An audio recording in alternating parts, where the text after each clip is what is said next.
Welcome back to my channel. I'm Angie and this is Our Contented Home.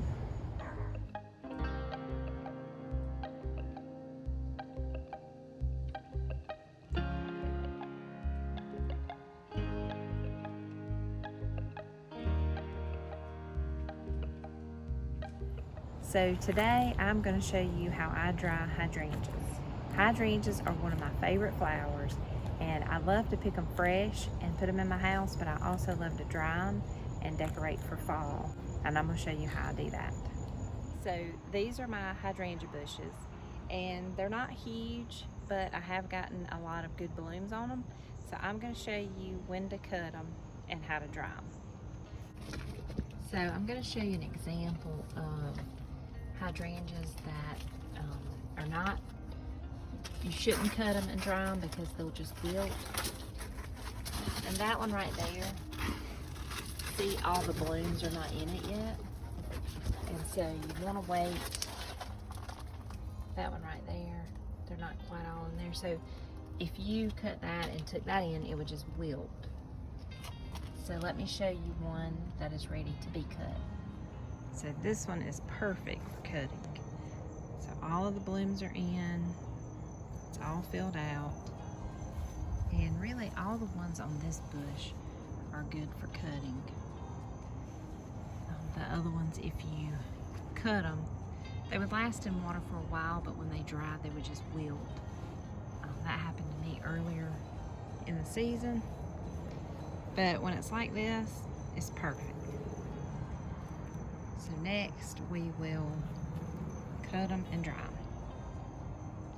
Okay, this is one of my blooms, and one of the things you need to know about drying hydrangeas is when you cut it, it's going to dry the color that it is. So this blue one, it won't be as bright as this, but it will be blue, and these are beautiful, and I'll show you some of the ones I've done later. But for today, we're going to cut some of these because these are like jewel tones for fall, and this, and then here's a beautiful blue one, and I'll show you how to do that. And so you come down on this flower and you see where the leaves are, so you want to cut right up under that, and you want the stem to be long enough.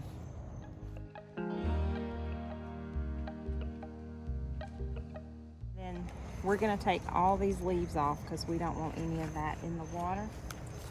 So I'm going to go ahead and do that.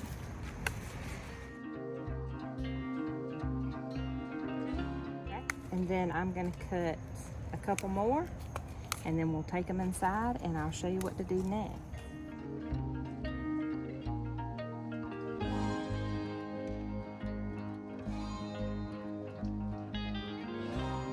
So now I'm back inside. I've got all my hydrangeas that I've cut. I've taken all the leaves off of them.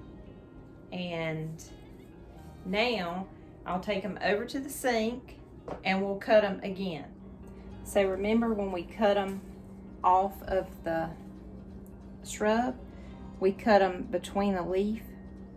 So we want to do that again, and we want to cut it at an angle. So we'll go up to here and we'll cut it at an angle. And I've put water in this vase. You only need a small amount of water, and you will put your stem in the water. And what it does is it'll drink all that water up, and then this will dry naturally and it will be beautiful. So let's cut them all like that.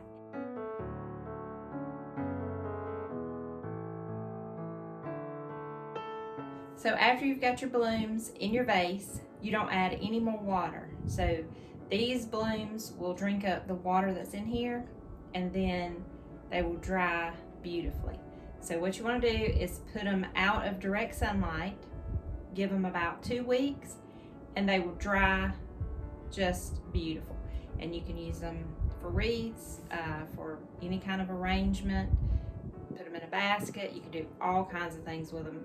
I plan to make a video later on how to make a wreath out of dried hydrangeas, and I'll show you other ways that I use dried hydrangeas for fall. If you have hydrangea bushes, this is an easy and inexpensive way to have ways to decorate your house with dried florals. If you do this, please leave me a comment and let me know that you did it and how it turned out.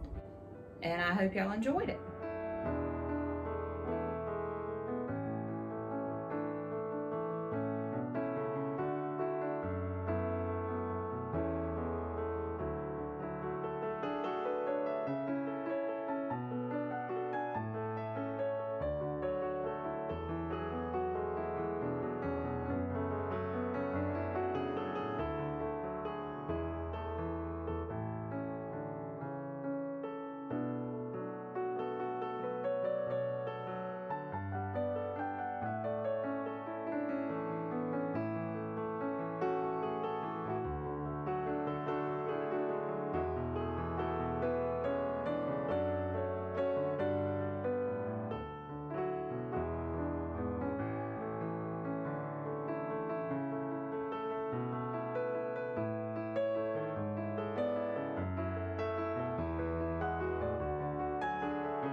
Thank you so much for watching. If you're new to my channel, I would love if you would hit the subscribe button, and you can also find me on Facebook and Instagram at Our Contented Home.